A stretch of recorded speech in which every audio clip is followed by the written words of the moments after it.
Sesi Persekolahan Sekolah Menengah Kebangsaan SMK Ketereh Kelantan terpaksa ditamatkan lebih awal pagi tadi selepas 46 pelajar termasuk 2 guru, seorang pembantu makmal dan seorang pelajar lelaki diserang histeria.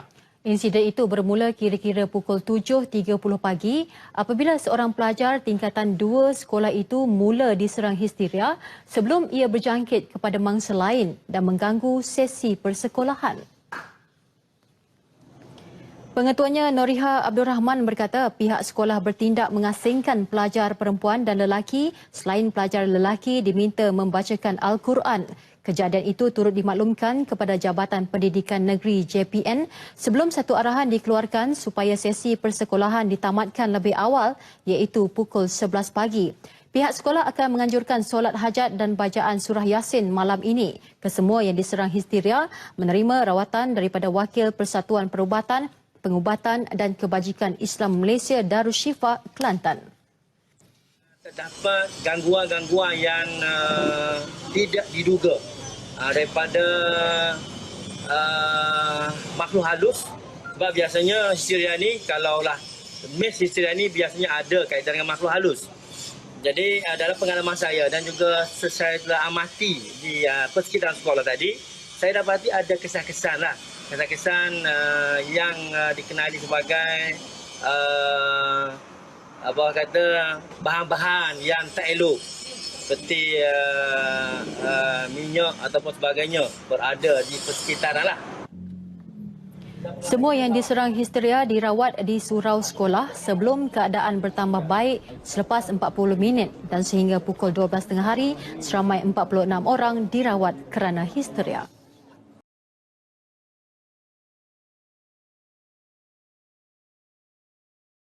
Telah kami sertakan bersama potongan video temu bual bersama guru yang berpengalaman mengenai histeria di sekolah. Beliau merupakan guru sejarah di SMK Bandar Macang, Kelantan, iaitu Encik Muhammad Zulkifli bin Abu Bakar. Baiklah, mari saksikan. Okey, kita teruskan ya. Tujuan kami untuk menemubual cikgu mengenai permasalahan pelajar mengenai histeria. Jadi kami nak berbual, nak tanya-tanya soalan tentang pengalaman cikgu yang cikgu pernah alami ataupun uruskan mengenai masalah histeria ni lah. Okey, boleh cikgu? Boleh. Okey, sebelum tu boleh saya tanya-tanya sikit mengenai latar belakang cikgu, boleh Boleh. Okey, Huda minta tengok boleh? Okey. Cikgu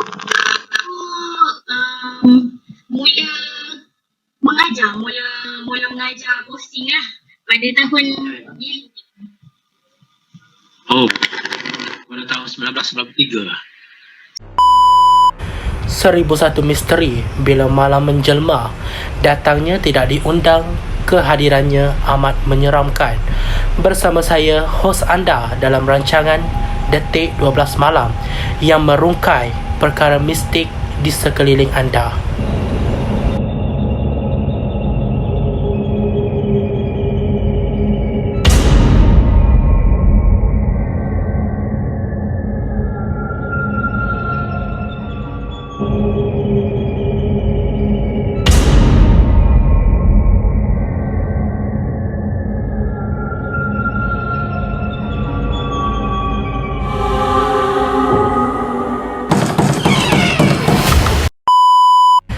Kita boleh lihat kes histeria ini dalam dua sudut yang berbeza. Menurut sudut pandangan pakar perubatan, histeria ialah satu istilah di mana beberapa gejala psikologi seperti berhalusinasi, kehilangan akal fikiran dan kelakuan emosi yang di luar pengawasan diri. Histeria juga adalah gangguan mental yang berpunca daripada kebimbangan yang melampau, di mana pesakit akan kehilangan kawalan ke atas tindakan emosi emosi dan ia biasanya disertai dengan sawan secara tiba-tiba dan seterusnya tidak menyedarkan diri. Namun walau bagaimanapun penyakit ini boleh berlaku pada kedua-dua jantina. Namun umum mengetahui bahawa histeria sering berlaku dalam kalangan wanita muda antara umur 14 tahun hingga umur 25 tahun dan ke atas.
Kami telah menemui bual beberapa orang pelajar di mana mereka mempunyai pengalaman dalam kes histeria di sekolah. Oleh itu, mari kita saksikan dan dengarkan apa penjelasan mereka mengenai histeria di sekolah.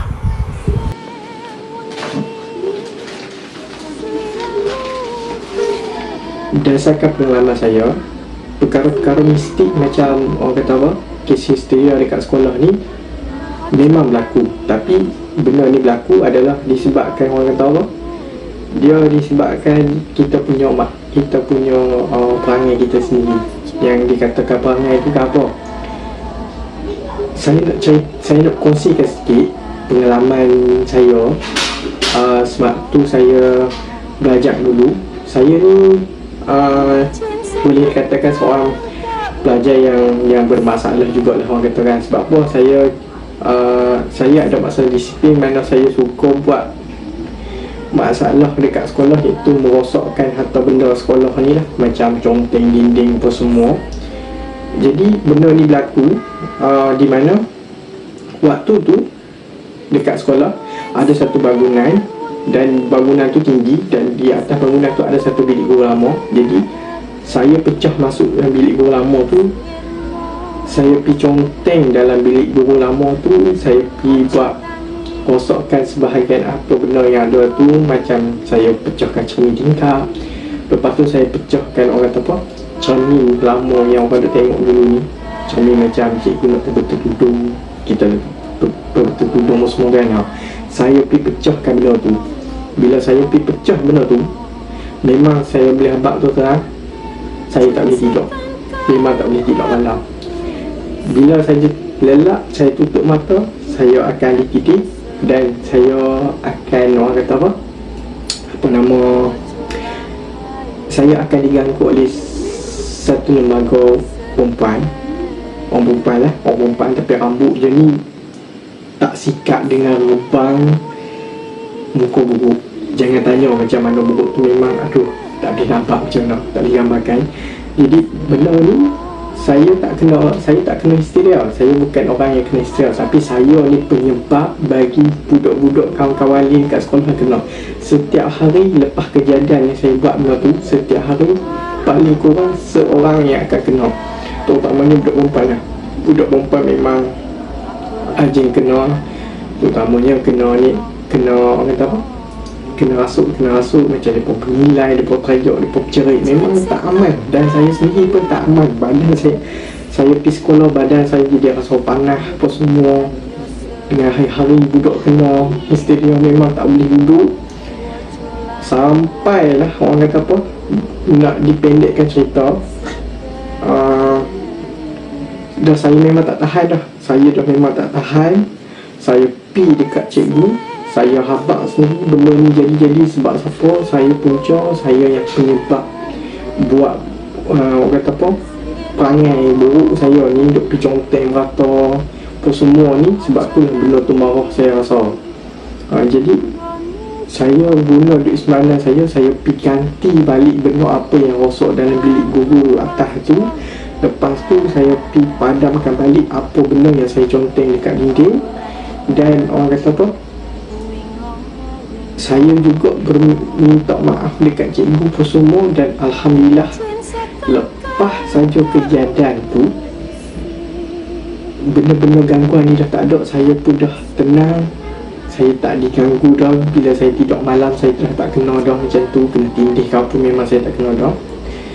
Saya bersyukur. Dan pesanan saya benda macam ni mau tak mau memang dia akan jadi. Tapi benda tu jadi disebabkan sikap kita sendiri, terutamanya pelajar ni, masalah disiplin lah. Orang kata macam saya sendiri pun memang saya ada masalah disiplin. Memang saya buat perangai lagu tu rosak atau benda awam apa semua ni, conteng dinding, beri berancok, hancur ni, suka buat sampah apa semua tu, memang saya punya perangai saya. Jadi sebab benda tu juga benda macam ni jadi. Jadi tak pelik kalau benda ni terjadi dekat sekolah. Cerita-cerita main meremang habis ni. Tapi saya rasa setakat tu je lah perkongsian saya, sebuah lingkah untuk orang boleh tahu, boleh dengar. Itulah bagi saya perkongsian. Dan saya rasa pengalaman tu antara pengalaman yang memang saya tak boleh lupa lah. Dan kejadian tu juga jadi waktu saya tingkatan 3. Dan daripada kejadian tu lah buat saya jadi insaf. Saya dah tak mau dah buat benda-benda macam tu. Saya nak jadi budak yang baik dekat sekolah. Saya nak tinggal perangai buruk. Jadi saya harap benda-benda macam ni tak akan berlaku lah nanti. Itu sajalah perkongsian saya.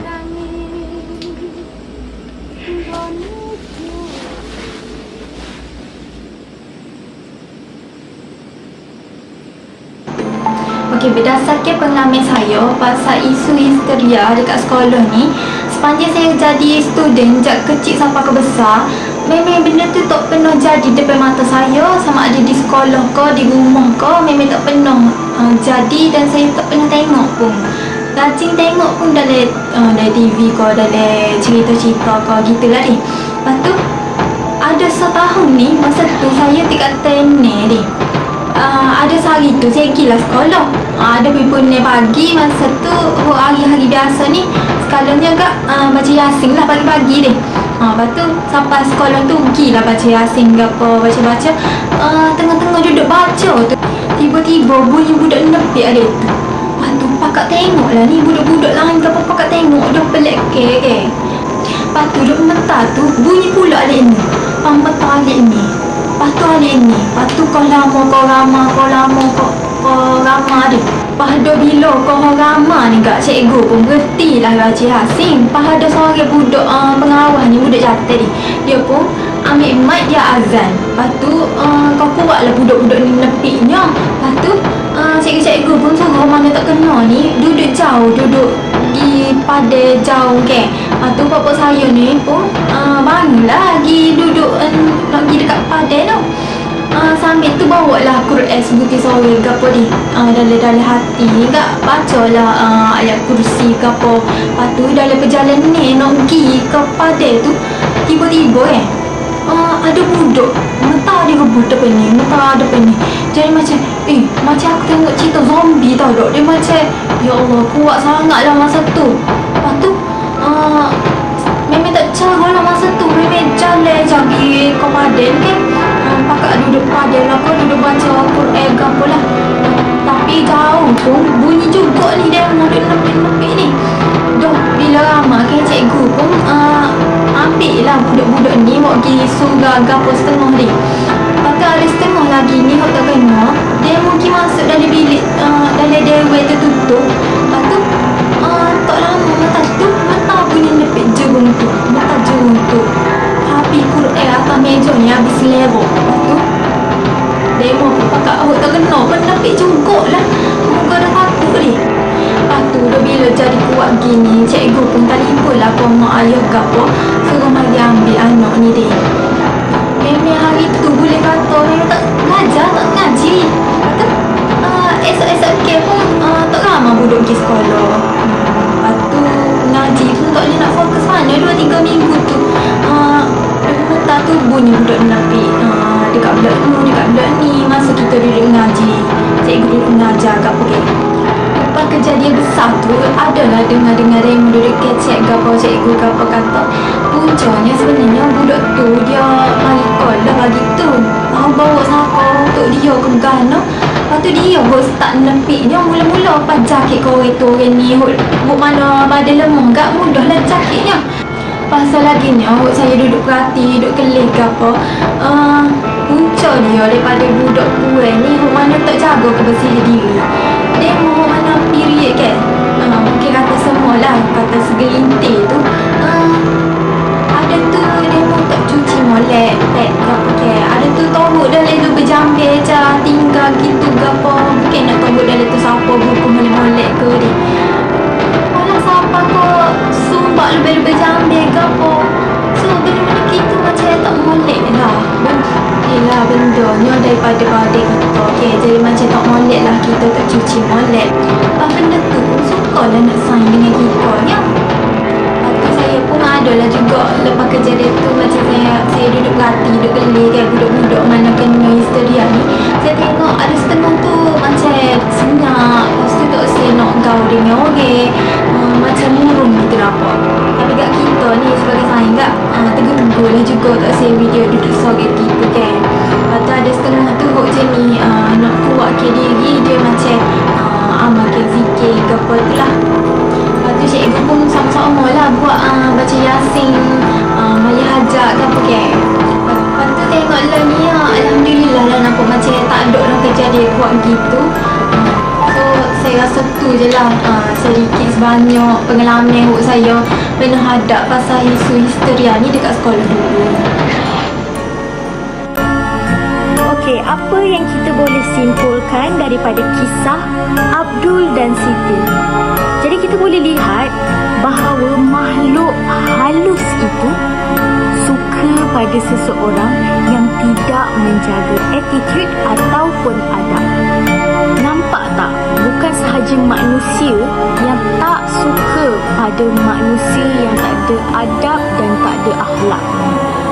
Tetapi makhluk tu pun juga tak suka. Jadi sebagai pengajaran, sesiapa pun janganlah gatal-gatal tangan nak usik barang-barang yang nampak macam suram. Kita tak tahu itu barang siapa.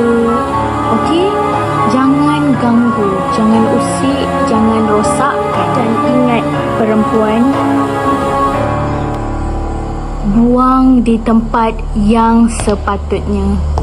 Jaga kebersihan anda dengan sebaiknya. Tapi sebenarnya, kisah-kisah mistik ini bukan sahaja dilalui oleh pelajar, tetapi ada seseorang lagi yang pernah mengalami pengalaman mistik, iaitu Pak Saad. Pak Saad merupakan seorang Pak Gad di sesebuah sekolah ini. Mari kita dengarkan kisah pengalaman mistik beliau. Okey, berdasarkan pengalaman saya masa jadi pengawal keselamatan di sekolah ni, perkara mistik ni acap kali lah jadi bualan antara cikgu dengan pelajar. Perkara mistik ni tak boleh layar daripada kerja jaga. Histeria ni boleh dikatakan sebagai emosi ataupun perasaan takut hak mangsa tak ada kawal. Kalau dia kena lah. Hal ini juga boleh dikatakan sebagai makhluk halus ataupun jin suka ganggu orang hak lemah, hak tubuh lemah lah. Orang hak kecil besar, orang hak ngaji tahun sekali. Hal ini juga ada kaitan dengan makhluk halus hak suka ambil kesempatan menguasai orang hak tubuh lemah, orang kecil besar, orang hak ngaji setahun sekali. Kewujudan jin dalam muka bumi ni tak boleh tika rasa lah. Punca histeria ni boleh katakan selain daripada tahuk pek atau riti dan vandalism, tempat keras juga boleh jadi punca histeria di sekolah ni. Tambah lagi bangunan terbiar, tandas, surah, dewa makan. Ada sokih masa tu saya nak pergi tandas.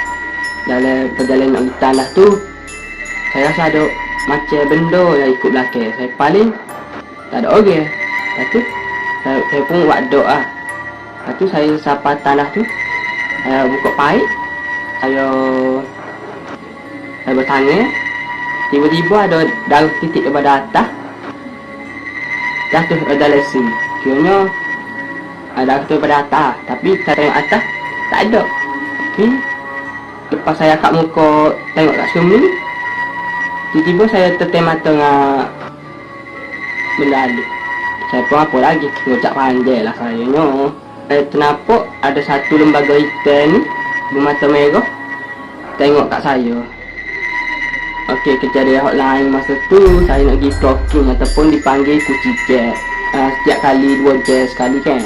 Lepas tu saya dari perjalanan nak pergi kunci jet tepat belakang pondok tu, saya terdengar lah sorok panggil saya pun tanya, siapa tu? Lepas tu tak ada jawab. Saya pun buat bodoh lah. Lepas tu saya pesan, saya pun nak gini, kalau mu orang baik mu tubik, kalau mu tu baik mu tak ganggu aku lah. Aku nak hijau, baik mu hijau. Saya tengok muka mu, aku nak hijau aku je. Saya rasa setakat tu je lah pengkongsian pengalaman saya masa jadi pengawal keselamatan di sekolah ni. Okey, saya boleh simpulkan bahawa tempat keras juga boleh jadi punca histeria berlaku.